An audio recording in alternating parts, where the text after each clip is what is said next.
Harassing phone calls, Heather and Courtney Kuykendall were afraid to answer their cell phones.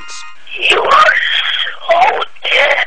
The graphic, violent threats came at all hours, forcing the family to change their cell phone numbers. But even that didn't work. I will kill you. They said they were going, to rape her. The Kuykendalls were featured on NBC's Today Show after anonymous stalkers literally took control of the family's cell phones and began following their every move. Text to landline message. We are going to start coming every night. You just might not know when. We're looking at you. They're listening to us and recording us. We know that because they will record us and play it back as a voicemail. So how is this possible? Just take a look at the internet. That's where you'll find the latest spy technology for cell phones. Marketers claim you can tap into someone's calls, read their text messages, and track their movements anywhere, anytime. They say you can catch a cheating spouse, protect your children, and hear what your boss is saying about you. And they'll never know, because it's supposed to be completely invisible, with absolutely no trace. This stuff's pretty creepy. Yeah, exactly.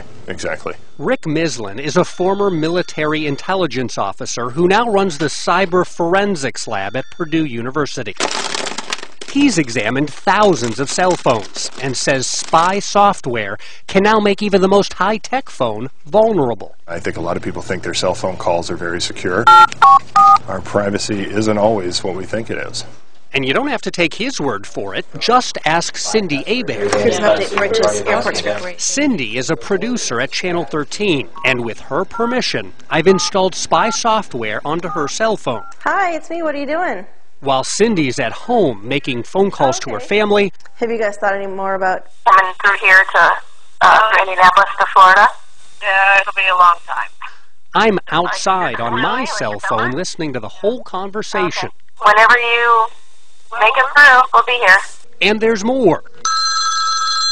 Every time Cindy makes or receives a call, Eyewitness News, this is Cindy. my cell phone lets me know. It's a text message telling me she's on the phone so I can call in and listen.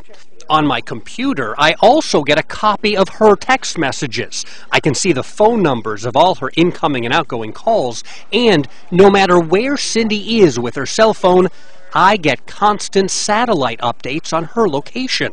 I can literally track Cindy anywhere she goes. And I'm just getting started. Take a look at this. Especially if she's already, thin and little. Cindy doesn't even have to be using her cell phone for me to hear what she's doing.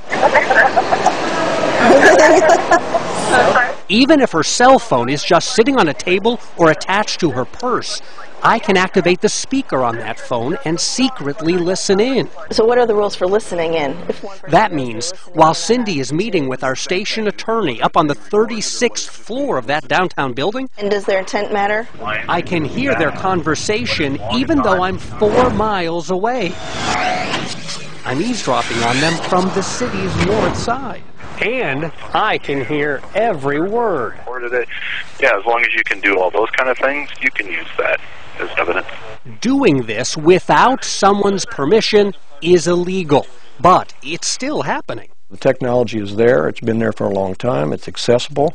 It's done all the time. Tim Wilcox is a private investigator in Indianapolis. He says people really are using cell phone spy programs, and every day he gets letters and emails from those needing help. There's only two people. One wants to bug somebody, and the other has been bugged and is worried about how it's being done and how to find out and how to stop it. The harassment did stop for the Kuykendalls, but only after they brought in police and the FBI. While authorities never figured out who hijacked the family's cell phones, security experts say the case serves as a powerful lesson for the rest of us. Your privacy isn't your privacy.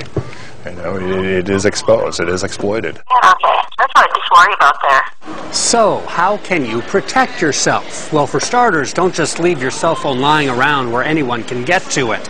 Install a password on here to prevent others from accessing your phone. And when you're not using it, go ahead and turn it off and actually take out the battery. We've got more tips for you at WTHR.com.